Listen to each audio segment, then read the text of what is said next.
So what if the reason you feel scattered, jumping from passion to passion, isn't because something is wrong with you, but because you're missing one crucial piece that changes everything? And look, I get it. You've probably heard, just pick one thing and stick with it, more times than you can count. Meanwhile, your brain is lighting up with ideas, projects, and possibilities, and you're starting to wonder if maybe you're just somehow broken. But here's what no one else is telling you. The advice isn't wrong, but it's incomplete. As an associate marriage and family therapist who's lived this multi-passionate life firsthand, I've discovered there's actually a strategic way to honor all the parts of who you are while building real financial stability. And it starts with something most people skip entirely. By the end of this video, you will know the exact first step to create what I call your personal GPS system, one that takes you from scattered to strategically profitable without abandoning who you are. But here's the part that might surprise you. It has nothing to do with your skills and passions. Okay, so picture this.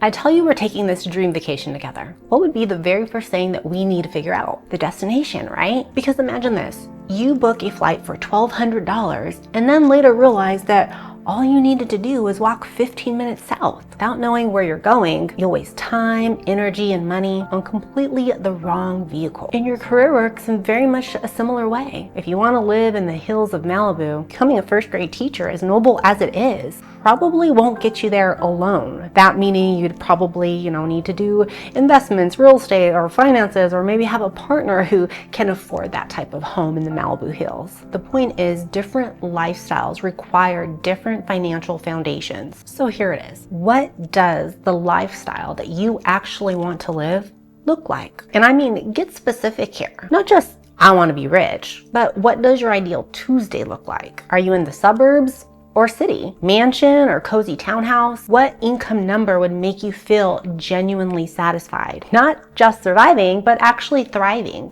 Are you cleaning your own house or are you hiring help? How often do you travel? Maybe you want multiple seven figures in the bank, but prefer living in a 1,200 square foot home. There's no wrong answer here, just your answer. But here's a deeper part to it. How would you feel living this way? What would your energy be like? Before I started my journey to become a therapist, I did this exact exercise. And here's what I discovered, that my actual desired lifestyle is pretty minimal. I don't want the stress of unnecessary bills like credit cards or car payments, and I want clear numbers for savings and investments. So part of my plan included eliminating all debts. And that clarity gave me my magic number, exactly how much I would need to stay afloat, save, and spend a little on my family and on myself. And this became my foundation, my bullseye for building what I now call my framework. Okay, so what is the framework? And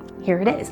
Step one is getting really clear on the lifestyle, which I kind of just went over. And step two is conducting a self-inventory. I did do one video here that goes over one of your self-inventories, but this is where you catalog all your knowledge, experience, skills, even in therapy, what we call the shadow. Everything counts. And step three is choosing your anchor. This is your primary income source that pulls from your self-inventories and supports your lifestyle number. For me, it's therapy. And now listen, your anchor doesn't mean going back to school or starting completely over. It should fit your personality so naturally that you're not already planning an escape route. And for me, therapy aligns perfectly with who I am. It's both my expertise and my natural inclination. It is so integrated with my identity that it naturally flows into everything else that I do. And step four is to build your playbox. And this is where all your other passions play and thrive. Like for me, it's this YouTube channel. But here's where I think that it gets really interesting. This channel started with what I call the white shadow. It's that positive inner voice saying, hey, you should start a YouTube channel. Maybe for you, it's write that book. Maybe it's start that business or launch that store or launch that product idea. And tell me in the comments, what is your white shadow idea? Now I'm gonna be honest, before this channel, I must have started like 5 or 6 others and nothing felt right. Back then, my first goal was I wanted to make money from YouTube. So I was taking courses from all these other YouTubers who were doing just that. In their teaching, I kept hearing niche down. And I knew they were right about this contributing to success, this being niching down. But for me, my channel was kind of like all over the place. One video I'm sharing myself making food and the other I'm draping and sewing. So I kept struggling with that concept, even though logically I understood it. So when I started this time around, I had a slightly different approach. Because I was already fulfilled both emotionally and financially with my anchor as an associate therapist, my original intention was not primarily profit. It was play. And in career counseling, we call this exploration. And empirical evidence shows us that exploration helps us to gain clarity. And just think about it. How would you ever know that you loved or were gifted at playing the piano if you were never exposed to a piano, if you never attempted playing the piano? But here's one of the problems I kept running into. When you launch on YouTube, because you're typically taught to start with a niche, it's really easy to skip over a very important step, giving yourself the permission to not know and figure out as you go. So with YouTube this time around, I started by pulling from my anchor, which naturally includes my self-inventories, and gave myself permission to just play. And do I want to monetize my YouTube channel? Of course. But the difference is, it's not my sole focus. It's more like on the back burner. It'll be nice. It'll come when it's ready to come.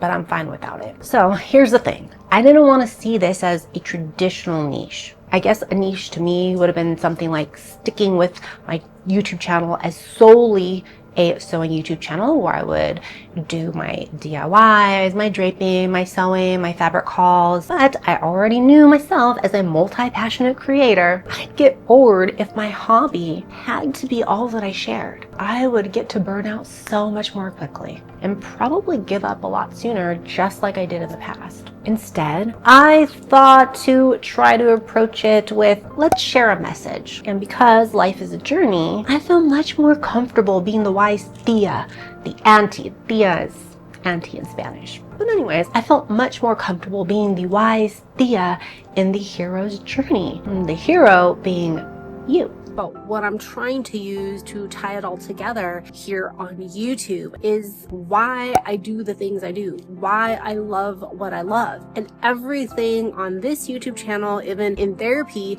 I do it because they all have a core message. They all have a core reason. And for me, that's freedom, happiness, and purpose. And when you take this idea more on a macro level, I like to think of sharing all my multiple passions on a platform like YouTube, kind of like Whole Foods versus Vitamin Shop, which I'll explain like in another video. But there is a particular type of persona who's going to walk into Whole Foods, and there is a reason why they go. There's a reason why they go in, they buy something, and then they walk out. Same thing as Vitamin Shop. It is more, I guess, niche down, so to speak. You go into Vitamin Shop for a particular reason, you buy something for a particular reason, and then you leave feeling a certain way. That is the idea I'm looking to build off of here on YouTube. And then similar to videos on YouTube, you go into Whole Food, and maybe most of the people that go into Whole Foods, they're purchasing,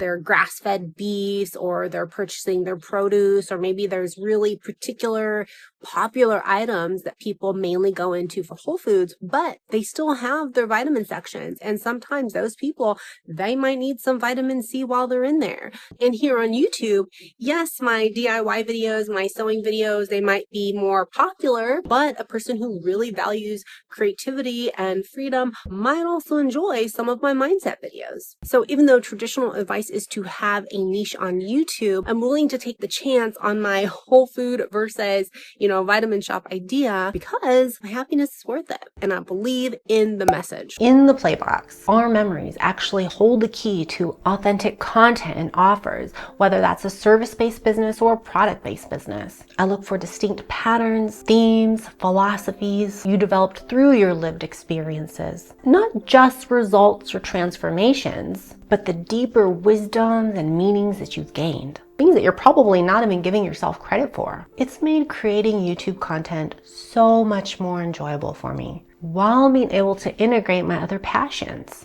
And it all just makes sense because it's all coming from the same authentic place. But I just recently had a sponsorship with Craftsy, which I love. Craftsy, that aligns with my values. It makes sense with some of my videos here. I've already brought in a little bit of money from affiliate links. These are usually the links that you see in the description box that'll probably take you like to Amazon or something.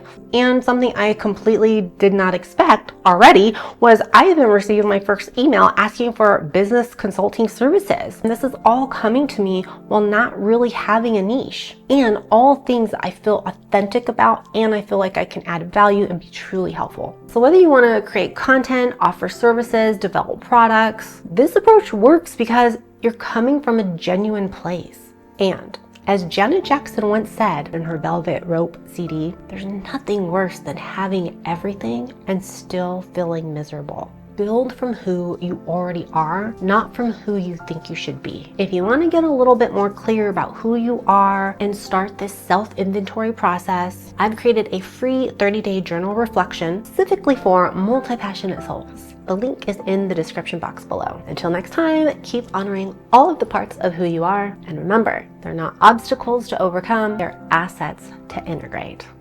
See you in the next post.